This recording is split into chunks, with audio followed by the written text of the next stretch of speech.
good afternoon everyone. So I will be discussing realistic drawing. So I have here an example of realistic and symbolic. So as you can see, the realistic here is this rose, and here is what we call the symbolic. So for the objectives, so after this discussion, the students will be able to define realistic drawing and describe its key characteristics. Second, differentiate realistic drawing from symbolic drawing by comparing their features and artistic approaches. Third, explain the benefits of realistic drawing in improving mood and promoting mental well-being. So now let's start. So what is realistic drawing? So it focused on accurately representing the world as we see it. So kung unsay naa, like for example, an example of kaning sa rose. So it is an example of realistic. Kay kung unsay rose, amor jay tag drawing.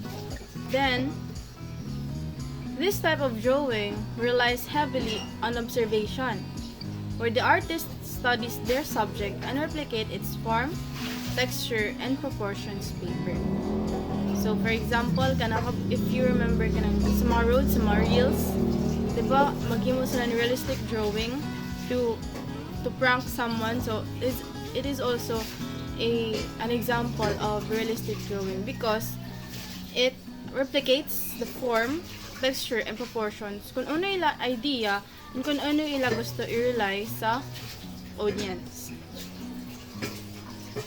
So realistic drawing have also benefits, but we should always remember not only realistic drawing ang may benefits, but all kinds. So first is boosts self-expression, so you're able to express your ideas or your feelings. So stress management, so if you're into arts, then using this realistic drawing or any forms of drawing, it manages your stress, maka-relieve, encourages personal growth. Diba, we have realizations, gusto mo ideas, na ma-express mo feelings, and opens opportunities. So through drawing, diba, some people sell their art sa mga museum or sa mga tao na gusto mong pahimo sa ng art, pwede sila mahimo na business, and it can create an opportunity. So next is difference between realistic drawing and symbolic drawing. So when we say realistic drawing, it focuses on capturing objects, people, and scenes as they appear in real life. So it based in real life kung unsay mong nakita. And it requires careful observation and attention to detail. So every detail, bisan on, if for example, in texture is rough, so you should also use kanang or mag-create ka ng rough na texture kung unsay naa amo say mo kapihon. On the other hand, symbolic drawing, it represents objects, ideas, and concept using simplified or abstract forms, and it often use exaggeration. So sa symbolic is naadhan mo ideas, like for example, ang imo symbolic is corruption. So ang imo tagamit diha is ang crocodile. So amo siya nag-represent na corruption. And sometimes it's also use abstract forms and also mag-exaggerate. So matutag lang nako. So and stylization or cultural symbols.